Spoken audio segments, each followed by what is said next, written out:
Bobby Hart. Hi, Bobby. This is Terry and Tiffany with Cult Radio. Let me do the official introduction. Ladies and gentlemen, we are so excited to welcome back returning guest to Cult Radio.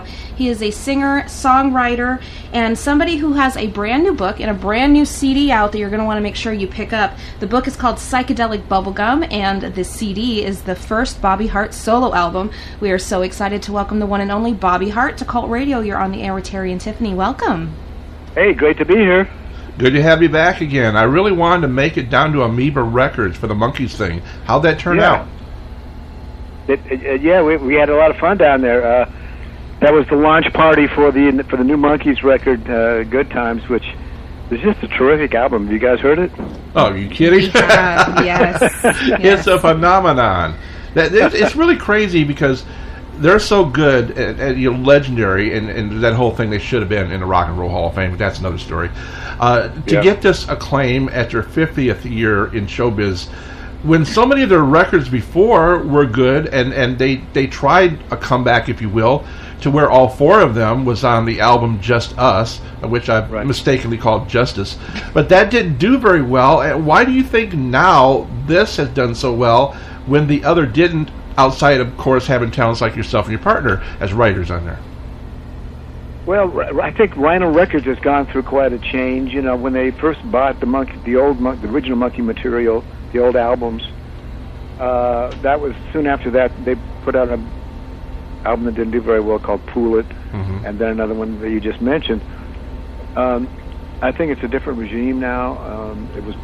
Rhino was bought by Warner Brothers after that, and I don't know if something has changed. I'm not sure what it is, but they're really behind this project, and the fact that so many of these young bucks have stood up and said, "Hey, we want to write for this project." These great young, independent, and successful writers and artists just came out of the woodwork, as it were, and said, "We want to be part of this." And it just started snowballing, and Rhino just really got excited to step right. Do you think it really helped that they use these, I say new guys, I'm an old guy like you, Bobby, so I recognize Neil Diamond, I recognize you and Tommy.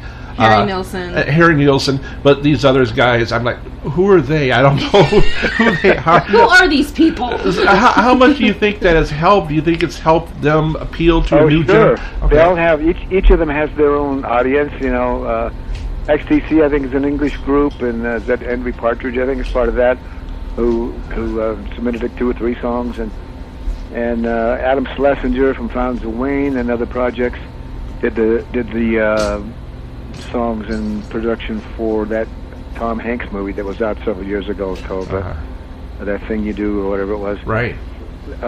And then just several of them, and so they each have their own following and their own crowd, and that crowd is a lot younger than the traditional monkey audience.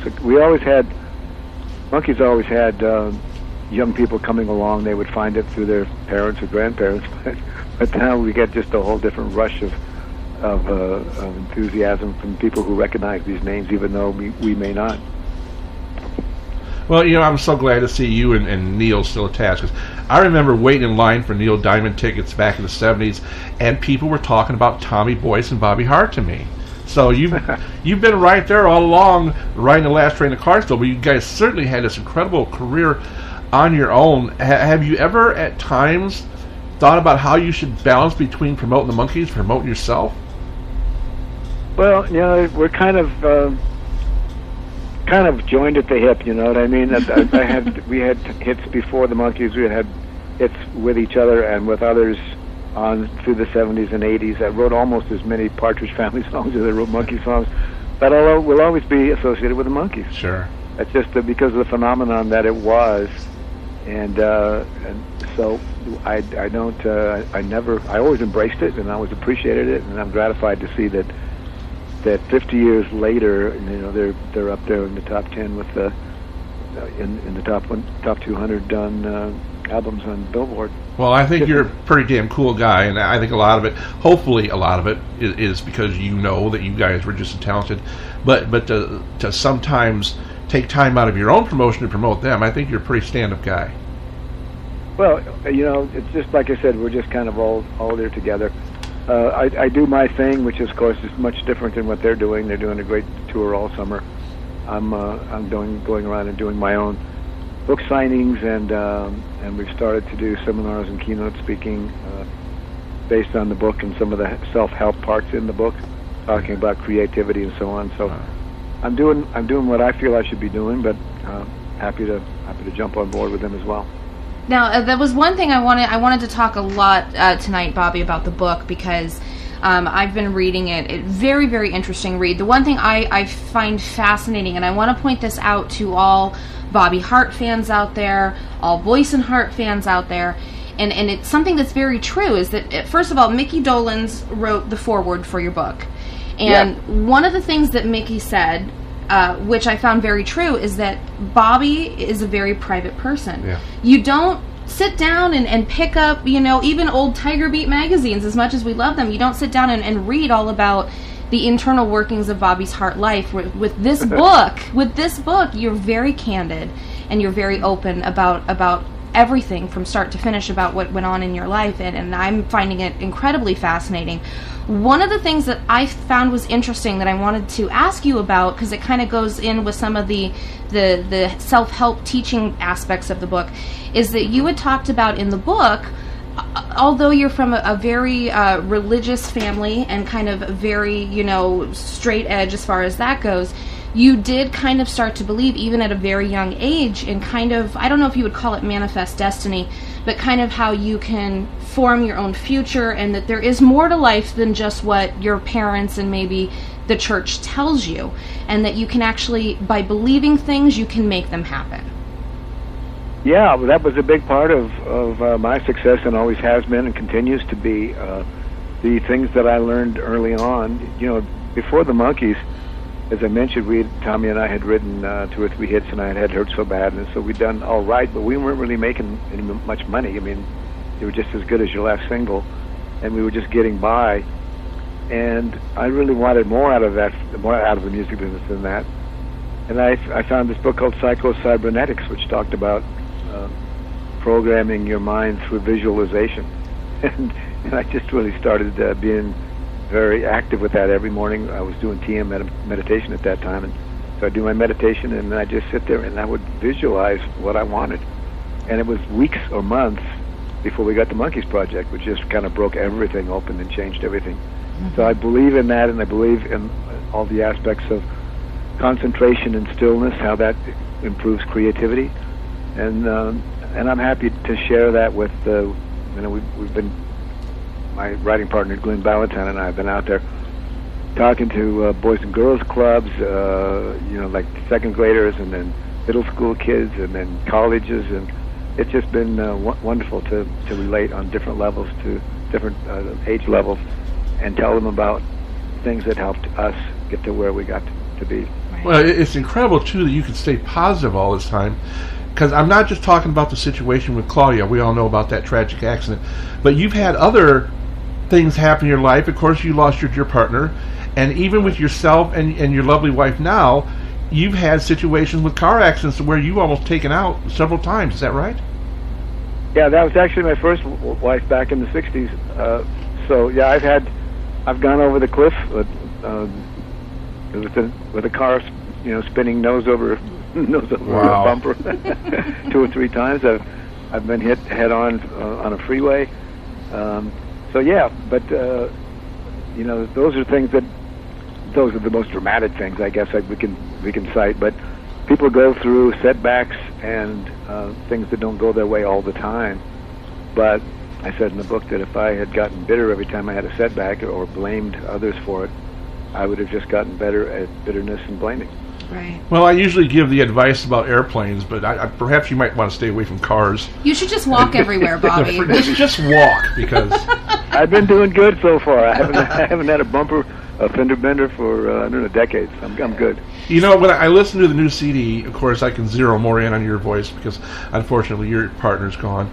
Right. I think I think you sound familiar to me, or maybe it's just me, somebody else we had on the show who is Bill Medley of the Righteous Brothers.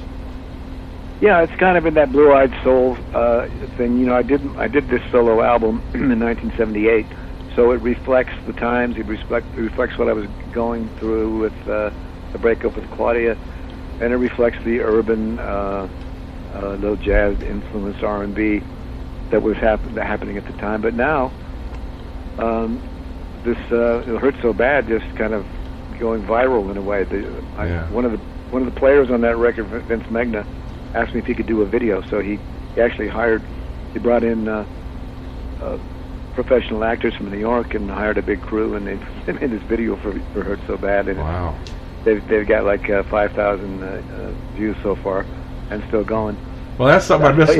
I think it still holds up. It still sounds like it could have been done today. It's incredible, and I like it just as much as Little Anthony and Imperial. So I mean, that's saying something, buddy. Yes, that's a real great compliment. I appreciate it. You know, it's cool that you're doing this video or have done the video, because that's something we're missing from the day. Because there's actually retro video channels showing up, and all they have is like clips from Shindig or something. I mean, they didn't really make videos back then. It's too bad because So I had gone to when that album finally first came out in 78, 79. I had gone to Hong Kong, had an invitation to do a TV special there. So I had recorded 5 of the songs from the album in Hong Kong. So I dug up that footage. So that's out there too, of me actually singing with a couple background dancers. But this new video, I'm not actually in it, but it's pretty cool. I don't know if you've seen that one or not. Yes. The one that Vince did. Yeah. Now, I wanted to, in talking about the book, some great stories in the book. One of, maybe just a couple, we don't want to give the whole book away, but maybe just a couple of stories you could share with our listeners to pique their interest. One thing that I found was interesting is that in the early days of your career, you actually had a chance meeting, I guess you could call it, when you were performing at a local show. And there was somebody there that was kind of an unknown. And 2 years, he was this kind of scrawny, dark-haired gentleman with really thick eyeglasses. And there was an interesting tie between who he would become and the person that was your driver that night that drove you from the airport to the show. And when I read who it was, I couldn't believe it. Could you maybe tease our audience a little bit with that story? Well, I came to Hollywood when I was 18. Thought I was going to be a disc jockey. Got sidetracked right away, thinking I could be a rock star instead. Got a record deal within 3 months. So my first record comes out, and on the strength of that, I got booked on this little rockabilly tour, and we were in Texas. And the opening act was a guy named Roy Orbison, who I'd never heard of, but I was really impressed with his range and with his sound. And as Tiffany just mentioned, the guy, they would sign me a driver when I got to town to take me around and get me where I needed to be for that show that night. And he worked out at the airport, and he was one of those guys that have those nose things that send in the middle and signal the airplanes to come straight on into the gate. Mm-hmm. And he introduced me to his friends, and he was like a big fan, and his name was Joe Melson. And it wasn't until many years later, after all those great Orbison hits, that I was looking at a greatest hits album one day, and I noticed that there was a co-writer, that Roy Orbison had a co-writer on almost all of his biggest hits, and the guy's name was Joe Melson. So I figured, well, maybe they got together that night, after I sang, or soon after, because they were on the charts within 3 months after that. I don't know why I was surprised, but I read that you knew somebody else who meant a lot to me, because he was in some little local club in my little podunk town that I lived in, and trying to have a comeback. He'd just done a studio album and worked with Tom Petty, and that's Del Shannon. He was so nice to me. What a great man. Del was a great guy and a good friend. Tommy met him first. Tommy had written a record with Curtis Lee, and when it was a hit, they went out on the road, and Tommy was able to meet people like Brian Hyland and Del Shannon, And so when all those people moved out west right after we did in 1965, we just hung out with almost 2 or 3 times a week with Del and with Ryan, and was a great good friend, just with a heart of gold. And to see his life cut short, that was also a big loss. Now, Del was a cowboy to me. Was there any times that you guys had any hijinks? Because I can almost think there had to be. You know, he was from Detroit. When we were all still back in New York, he took us home, took Tommy and I on a road trip back to Detroit one weekend, and we got to meet his family. And everybody back there just knew him as the guy Charles Westover, who lived next door in a suburb. You know, they didn't know who he was. Wow. But he had a gift and a sound in his voice, and from the first time I heard Runaway, I knew this guy was special. For sure. I'm still laughing to myself at something you said, because you didn't really say it straight out, but you kind of made it sound like it was easier for you to become a famous songwriter singer than a disc jockey. I'm thinking, what have I done in my life? You know, I was so shy when I was a kid that I couldn't imagine myself up on a stage in front of anybody. And so I figured, well, I want to be in music. The only thing I could think of is I'll be in this dark studio, nobody will see me, and I can still be a star in my hometown, you know. So that's, for sure. But when I got here, I just got my nerve up, and I went to a little recording studio and tried it out, and my voice sounded so good to me that I said, hey, let me switch careers. There you go. Yeah, ladies and gentlemen, as it's explained in the book, Bobby Hart started out because he saw a sign that said, hear your voice for $10 on a record. Well, it worked for Elvis. It did. It worked for Elvis Presley. That's true. There's a parallel I hadn't thought of. Yeah, for sure. You know, we were told by you, I believe, that you said that this new CD of yours was kind of like back from the 70s, and you said it had a limited release back then, and now you want to try to really get it out there and everything. How come it hadn't come out until now, and or is there more like that? It says his first solo. Is there other solos that we have yet to see that's in the can? No. In '78, I just realized I had never made an album by myself. I had all those, hits with Tommy and so on, and I had a dozen or more singles over the years, but never made an album. That was that all went together. Some of my singles sounded like Buddy Holly. Some of them sounded like Otis Redding. So it was just I was all over the place. So I decided one day, hey, Dylan Jones, Boyce and Hart were just over. We weren't working together anymore. Tommy had moved to England. So I said, let me make a solo album. So that's what I did. Sold it to Warner Brothers, and it came out in several European countries, but never in the States. And so just a few months ago, 7A Records, Ian Lee and Glenn Gretland, somehow found an old LP, a vinyl LP in Germany somewhere, and said, hey, this needs to come out. And they called me, and I licensed it to them, and found a couple other cuts that we hadn't released on the first album. So it's got bonus material. They did a great job on the packaging with a 16-page booklet, and so they've done a good job of it. But they don't have a big promotion or marketing division in their small little label, 7A. Mm-hmm. So I think what Vince has done with this new video is kind of getting the word out there a bit, just seeing the Hurt So Bad videos, maybe bring people's attention to it. We'll see what happens. Now, I saw you were running on Facebook to retweet some kind of a contest. Did you ever get a winner? Is that still something people can do? That contest closed yesterday. I think there are 3 winners who get an autographed copy of it.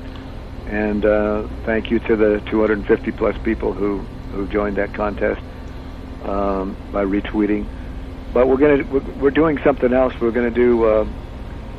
For the first couple of months, it was only available on Amazon, and that was a price that was way beyond, because I think it was, I don't know what it was, $23 plus shipping, because it was an import from England. It was over the reach of what it should have been. Mm-hmm. So we found out that a site called deepdiscount.com. Oh yes, that's a great that's a good place. That is a good place. Yeah, they got it for 14 and change. I guess you still have to pay shipping. Mm-hmm. But we're going to do something even lower than that within the next month, because we got a bunch of them in. So we're going to sell. I think they sent us 100, so we'll be sending those hundreds out for much less, and I'll be able to sign them to people. So we'll start that campaign up as soon as Caroline Boyce gets back from her travels. Yeah, we were kind of wondering that because we were telling people where to get it, and we thought the best place would be your website, but we didn't know if you were able to sign those yet or not. Yeah, my website is not as functional as the official BoyceandHart.com, which is the one that Caroline has been running for years, Caroline Boyce. And so we're going to put it on, because she already has a store up, and so we're going to put it up there at a good price and autograph them and whatever, and we'll be rolling that out in 2 or 3 weeks probably. You know, I was really not surprised to read because there's this whole history between the Monkees, and Don Kirshner was infamous. You had a little incident with old Don, and he accused you of stealing studio time for Boyce and Hart when you were supposed to be working on the Monkees. Is that right? Well, this came from an interview that Donnie gave to Andrew Sandoval. I've never heard this strange conspiracy theory anywhere else, and certainly not true. But we were working on other things at the same time. But of course, we weren't stealing. You talk about stealing studio time. They had 4 Monkees doing whatever they wanted in the studio. Hundreds and hundreds of hours were being racked up by those guys who were trying and learning how to do things, and before they finally got together and did headquarters. So there was plenty of studio time that could be blamed without pointing the finger at us. We were watched pretty closely by Lester Sill at Screen Gems, and everything was by the book and through the union. So I don't think that ever happened. You know, Don definitely is a genius, but he needed to relax because yeah, he was a little high energy. Lester, in those days, Lester called him a megalomaniac because he was just constantly, wanting to know how people were saying about him. And he was big on PR for himself, but he was also had a talent, and he and his partner Al Nevins started probably the most successful music publishing company ever, and certainly in that era, Nevins Kirshner Music, which got sold to Screen Gems. Well, there was somebody else that was kind of like Don that didn't quite turn out so lucky. I guess you knew him too, and that's Phil Spector. Knew Phil since he was just out of high school, and before he started producing, and would see him around during those years of his rise to fame and ours. We'd cross paths in the studios and so on, and always got along fine with him. Although Tommy did tell me of being up to his house at least once for a party that then nobody was allowed to leave. After a while, he closed the doors and had his gun. So I guess he had this pattern going way back. I never saw that side of him. And the other funny coincidence, of course, was when we guest starred, Tommy and I, on I Dream of Jeannie. And they hired Phil to play the record executive. So that was a surprise when we walked in to do that scene. So without asking you if you think he did it or not, was there? Well, you don't know, and I wouldn't put you on the line. Was there times you said to yourself, "Now, gee, I'm glad I didn't piss him off"? Yeah, I like I said, I never got that close to him. And we'd say hi in the studio corridors. I'd sometimes go in and just see what he was producing and what it was sounding like. And it was always so loud. I never stayed long, and we'd be doing our own stuff in another studio. But I caught up with him at industry functions and so on. But I never went up to his house for a party. So yeah. Probably it was a good idea. Well, it's really cool that you and Tommy got to do the TV thing. I thought it was cool when Chad and Jeremy was on Batman, but as you just mentioned, you were on I Dream of Jeannie, and what was the other show? Bewitched was the other show. Bewitched, Flying Nun, all the shows that Screen Gems had going at the time. Which is a great cue for me, because there was a rather humorous story that you shared in the book Psychedelic Bubblegum, talking about your experience with Elizabeth Montgomery, which I thought was quite funny. This is special to us because we got to be really good friends with William Asher, who was her husband and the director. Yeah, he was a very talented guy. And I saw him probably shortly before his passing at a Bewitched convention in town here several years ago, and he was there in a wheelchair, but still lucid, and talked about his wife and how when they'd go home at night he would ask her to stay in costume as Serena the Wicked Witch because he liked that he liked that one better. He was a great man, but a kinky old man, because he loved telling that story, and in my version they went to a motel, so it was always changed a little. You know, this show's turning into the Howard Stern show. I don't know what's going on. So clean cut last time. So what was it like doing the TV thing? I mean, being on camera. Especially for somebody who'd started out so shy. Yeah. Well, by then, I had really come out of my shell, and we'd had a lot of success by then, so it was the peak of our career. But it was just so much fun to be with these professional actors. They were all very kind and generous to us, helped us through it. We were supposed to have our own sitcom. It was in development at Screen Gems, and Tommy hadn't quit the business. I won't spoil the end of the book for you, right. But that's the reason we were taking some acting lessons and doing these guest shots. But it was great. Now, you do talk in the book about your relationship with Playmate Claudia Jennings, and of course, meeting Hugh Hefner and things like that, and being around her in that time frame. A lot of our listeners are huge fans of Claudia's, and what can you speak to as far as what kind of a person she was and what it was like being around her? She was a great girl. I met her when she was just gotten over being a teenager. Basically, she was 20, I guess, when I met her. Had just been selected as Playmate of the Year, and so doors were opening for her. She'd already done several movies and ended up doing 20 or 30 in her short life, and got a little waylaid along the way and around the wrong people, and kind of went on a detour for a while. But just before the end of her life, really cleaned up and was going back to acting school, and was really, things were looking up for her. So it was a double tragedy when her life was cut short in that auto accident. But I would say one of the most giving, generous people I'd ever met. She never met a stranger, and once you were a friend forever. And you could come and live at, much to my chagrin sometimes, you could come live in our house if you wanted to, if you needed a place to crash. And like actress Sally Kirkland, when her house burned down, Claudia just brought her right over and took her to her closet and said, take everything you want out of here. Wow. Well, I thank you for that, because I know you're very happily married now, and some guys don't like to mention their ex, but you just made everybody feel good, because we all love her here, and I've really been enjoying her films. I enjoy your music in her films. Oh, well, that's cool. I love doing what I could. I think I sang in Truck Stop Women, and I did the score with Dana Jansen, my partner at the time. I'm still putting out a national plea for all artists like yourself. It would be hell getting the rights, but put out a CD of all great B-movie music. Oh, yeah. For sure, it'd be something different. Sure. Wow. It'd be good.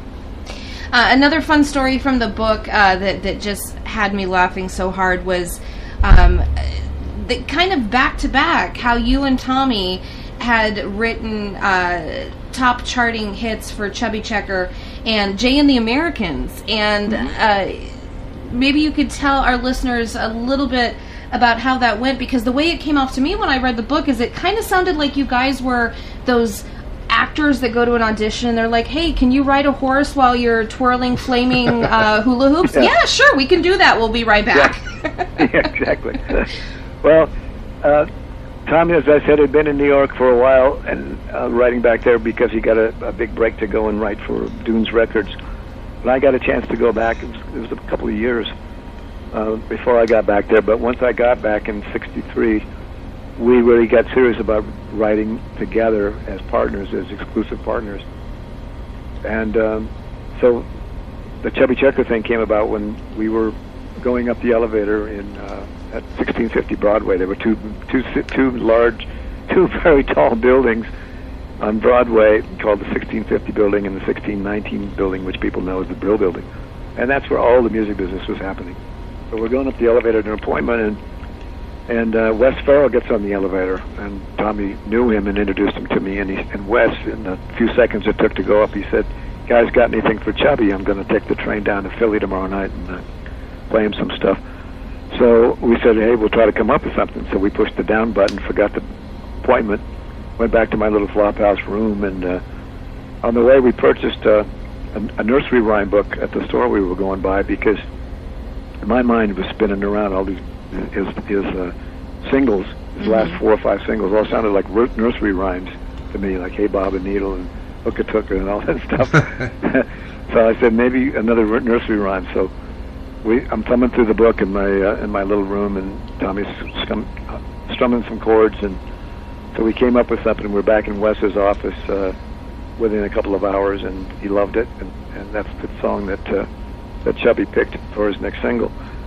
And based on that, then Wes wanted to write with us. Wes had already had a number of hits as a writer, and he was working his day gig as a publisher, but he was a writer too.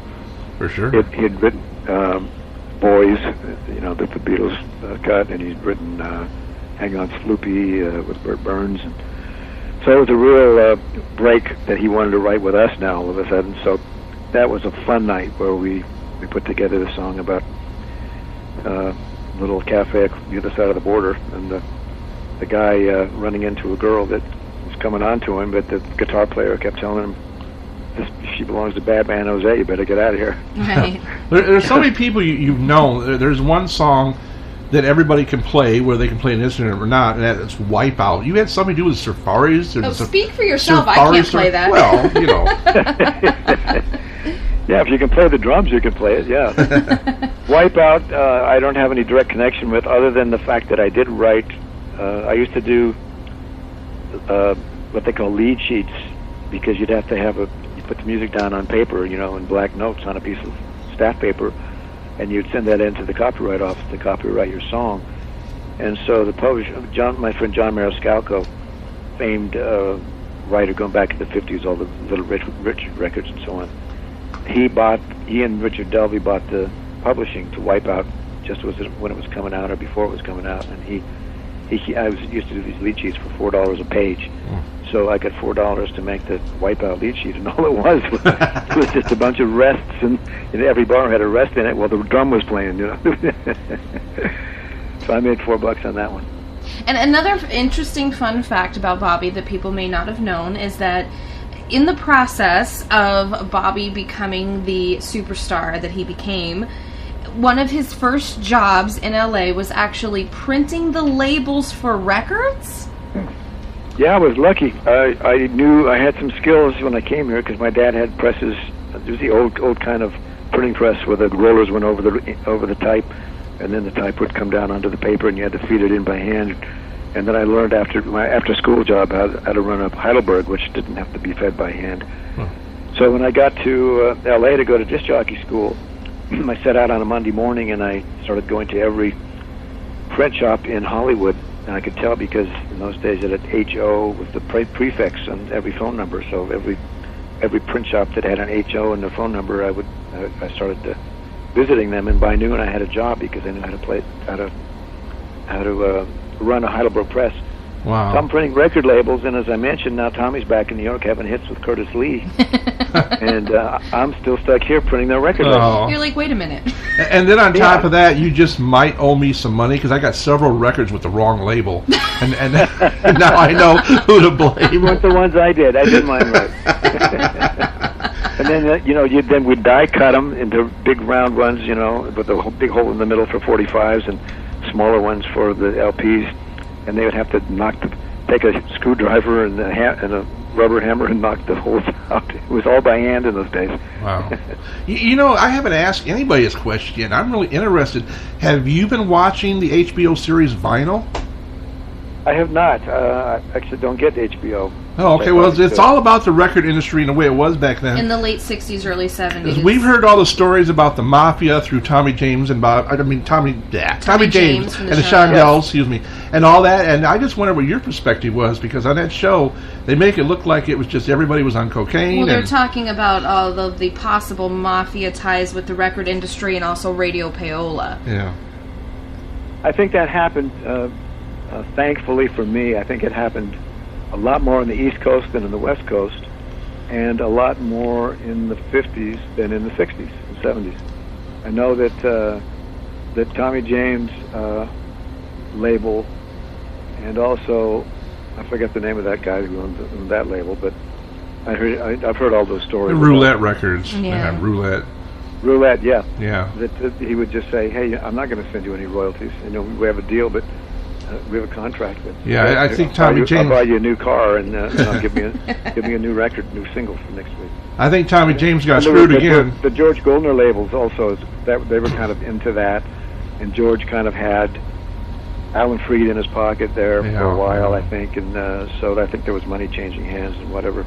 But the cocaine era, of course, would have been later in the 80s, and I don't know. I didn't see out here. I didn't see any mafiosa types hanging around, but I did see that every studio in town had a mirror on the desk so that people could just snort to whatever they were doing. Yeah, well, you know, it's been said by many, and you guys are smart writing your songs because they said that's where the money is, and with everybody, a lot of artists complaining about the record industry and the way it is now, I still hope that you're able to get your just worth and knowing all those great songs that you wrote are taking care of you. You've certainly taken care of a lot of people with them.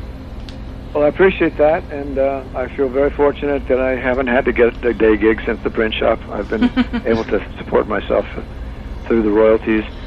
Over the years, as I said, we were just trying to chase in the next single, Tommy and I. We didn't know about movies and TV that much, but because we signed with a publishing company that was owned by a motion picture company and a TV company, we got a lot of stuff in movies and TV, and Right. It turns out that that's the stuff that's keeping me alive today, because it's any music that was wed to visuals still always seems to find a place to be used, because around the world somewhere somebody's playing a Monkees show, or the Days of Our Lives is on 5 days a week for 50. This is also the 50th anniversary of Days of Our Lives, so we Right. have that theme, and so those things still keep us going. I have two parting questions real quick, and that is, I imagine you get asked a lot about David because everybody certainly misses him. It's too bad he wasn't around to see all this. He would have loved it so much. I met the man.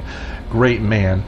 We do have a Davey track on there. It's a beautiful track. It's an old Neil Diamond song. Love to Love. Love to Love. Loved it when Neil Diamond did the song, and Davey. It really is a lasting epitaph, if that's the last one. But as somebody that's on the inside, do you know if there might be some other Davey tracks that they're holding back? Because they kind of sound like this is the last, but they have to do that for promotion, don't they? I don't know if they'll do a follow-up to this in the same way and still do some of the stuff from the 60s. The original concept for this album was to find all the unfinished cuts, the best of the unfinished cuts, and finish them up. And then all of these great young writers came pouring in great material. So it's a mix of both. So I don't know if they'll go back to that or not. I'm sure there's tons of stuff that could be pulled out. Because see, when the Monkees weren't getting so much attention, Rhino was bringing a lot of that alternate take stuff out, and it'd be sad if there wasn't anymore, Yeah, there are unfinished things, I'm sure, and the cut that Tommy and I have on the album was one of those. It was a song that Tommy and I cut in the same session that we cut I'm Not Your Stepping Stone on. I believe it was July 26th, 1966. And of course, that's the song from the Good Times album called Whatever's Right. Now, according to the liner notes from the album, it said that you had actually went back into the studio to help lay some backing vocals in February and March of this year. What was it like after all these years stepping back to do a song that you and Tommy had worked on back in the 60s? That was terrific. Adam Schlesinger cut a great new track, and he asked me to come down and do the backing vocals as I had done on the original demo that we had cut in '66. And Coco Dolan's, Mickey's sister, came in, and so the two of us did that, all the parts, and it was just a lot of fun. And it was like you're saying, it was something I hadn't done in an awful long time, going in as a background session musician. Well, the only thing that gets me through in having lost Davey, and then we had the great loss with your partner too, is the Monkees haven't always been four. There was even two at one time, and then there was the merging with Boyce and Hart too, which is the greatest album ever in the history of time. Jones, Boyce and Hart. But the final question I wanted to ask: the book is so great. The full title: Psychedelic Bubblegum, Boyce and Hart, the Monkees. They're turning mayhem into miracles. That's a long title. How'd you come up with that? Well, it was kind of a push and pull between the publishers and Glenn and I who wrote it, because we wanted to have a hint that there was something in there besides just the music stories. Because we wanted all that to be told in detail that I don't have time to go into in the interviews. So I wanted to get that in, but I also wanted to. It's also life journey, spiritual journey. so I wanted to have a little hint of that on the cover. And we're talking book. Like if you drop this book on your toe, it might hurt. It's a big, it's a soft cover, but there's a lot of pages. Over 300 pages. There you go. We wrote for 6 years in this, and actually the 300 pages, there's another 150 that we had to cut on the leave on the cutting room floor, and that actually was a good thing because we picked out the best stuff, and maybe it would have been just too heavy, too long to read the other way. Well, we get the audio version too. That I did it myself. It took me 3 months just to read it onto tape, so you can get that on Amazon too. Now, see, I couldn't do an audio version in my life. I'd be breaking up on the microphone. I'd be crying. Yeah. Wouldn't turn out well. So, no, but your book is great because you get these books from celebrities. It's like 100 pages. That's not a book. That's a greeting card. I mean, yours is a book. Now it's a book. All right, so we'll be looking for this contest on your Facebook page. For the winners to be announced? For the winners to be announced, yeah. And in the meantime, we encourage our listeners to pick up a copy of the book. Once again, it's called Psychedelic Bubblegum, Boyce and Hart, the Monkees, and Turning Mayhem into Miracles. And of course, make sure to get your copy of the first Bobby Hart solo album. And we hope there's going to be another one. There should be like a second and a third and a fourth. Just never we'll the see. last. We'll see how this one does. We'll see if it pays for the next one. Yes. Well, I want to thank you so much for joining us, Bobby. It's always a pleasure to chat with you. Well, it's always fun talking to you guys. It's been too long. I just looking. It's been about 14 months. So yeah. I'd love to talk to you again whenever you're up to it. Absolutely. Am I understood in knowing, I just kind of scanned your page, that your lovely wife was a singer? She was for a while, yeah. She had some hits in Europe, and she went over there and did television, and she had two hit singles in several places in Germany, in several places in Europe, but the biggest in Germany. Well, she's gorgeous. She's really pretty, and I think something between you guys would be good sometime. What's that? Something between you two would be good sometime. Oh, I see. I think on one of her, I think on a Japanese album, I did sing a duet with her. There you go. There you go. That was the 80s. We'll have to get 7A Records or someone to put that one out. All right. Well, once again, Bobby, thank you. And keep in touch. We'd love to have you come back on at any time. My pleasure. I appreciate it. All right. And give our love to Tommy's wife. Thank you so much. All right. Have a great rest of your weekend.